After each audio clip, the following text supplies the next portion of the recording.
ধর্ষণের মামলা মীমাংসা হয়েছে থানায়। তার পরিবর্তে থানাতেই পুলিশ কর্মীরা ধর্ষণকারীর মাধ্যমে ভুরিভোজ আয়োজন করেছিলেন। এমন খবর সংবাদ মাধ্যমে প্রকাশিত হতেই চারিদিকে শোরগোল শুরু হয়েছে। ক্ষোভ প্রকাশ করেছে রাজনৈতিক মহল থেকে শুরু করে সাধারণ মানুষেরাও।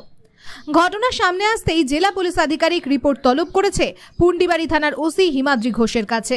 এমন ঘটনা সামনে আসতেই কোচবিহার জেলা পুলিশ সুপারের অফিসের কাছে স্মারকলিপি জমা দিলেন অল ইন্ডিয়া মহিলা সাংস্কৃতিক সংঘের সদস্যরা।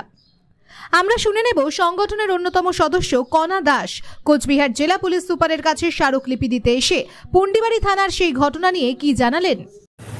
আমরা আজকে গিয়েছিলাম এসপির সঙ্গে দেখা করতে।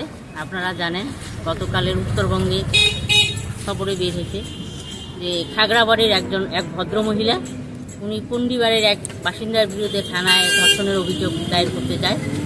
সেখানে ওনার কোনো অভিযোগ নেওয়া হয়নি, তার পরিবর্তে ওনাকে সারা রাত থানায় বসিয়ে রাখা হয় এবং পরে ভোরের দিকে সাদা কাগজে সই নিয়ে ওনাকে থানা থেকে বাড়িতে পাঠিয়ে দেওয়া হয়। তাই এই যে ওনার কোনো অভিযোগ নেয়নি, শুধু অভিযোগ নেয়নি ব্যাপারটি এমন না, অভিযোগ না নিয়ে পরবর্তীতে আমরা যেটা খবরে শুনতে পাই যে অভিযোগকারী যে যার বিরুদ্ধে অভিযোগ সেই ব্যক্তি পরের দিন থানার পুলিশ প্রশাসন এদেরকে নিয়ে একটা মহাভোজের আয়োজন করে নেতাজির জন্ম শতবার্ষিকী ভবনে। তা এই যে মহিলার অভিযোগ নেয়নি এবং মহিলাকে সারা রাত থানায় বসিয়ে রেখেছে, আমরা এটা তীব্র প্রতিবাদ জানাচ্ছি, এর বিরুদ্ধে আমরা তীব্র ধিক্কার জানাচ্ছি। আমরা প্রশাসনের কাছে দাবি করছি যে অপরাধীকে অবিলম্বে গ্রেপ্তার করে তার দৃষ্টান্তমূলক শাস্তি দিতে হবে।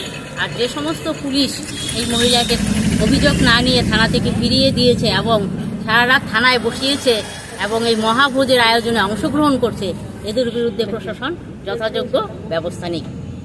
গেলেন, দেখা করলেন, কথা বলেন, কি জানালো? না, আমরা গিয়েছিলাম দেখা করতে, কিন্তু ওইখানে যেটা বললো যে এসপি সাহেব নাকি ব্যস্ত, তা অন্য একজন আধিকারিক ছিলেন, উনি কথা বলে যে হ্যাঁ এটা নিয়ে প্রশাসনিক মহলে কথা চলছে, আমরা ব্যবস্থা নেওয়ার কথা ভাবছি। আপনাদের ডেপুটেশন দিয়েছেন? হ্যাঁ দিয়েছি। কি নাম? আমার নাম কণা দাস, কি দায়িত্ব? অল ইন্ডিয়া মহিলা সাংস্কৃতিক সংগঠনের কোচবিহার লোকাল কমিটির পক্ষ থেকে আমি বলছি। ব্যুরো নিউজ ABN 24x7 সঙ্গে থাকবেন।